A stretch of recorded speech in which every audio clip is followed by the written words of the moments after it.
Hey guys, welcome to BLFTv. Today guys, I have another video for you to see, and it's gonna be about my green blended season. I'm gonna show you the ingredients I put in to blend my season together. This is what I always use to season up my meat, so let me show you what I use.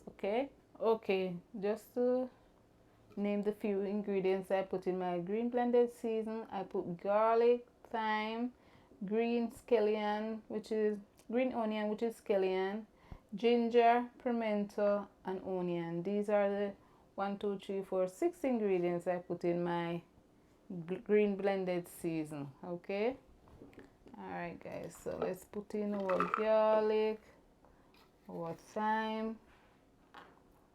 Right, I'm gonna put the pimento in the middle,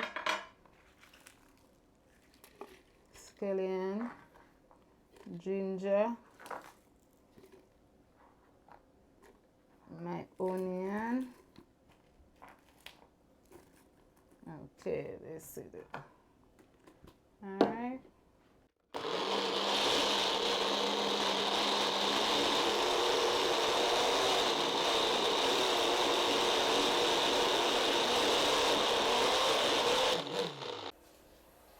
There you have it guys, my natural green seasons blended.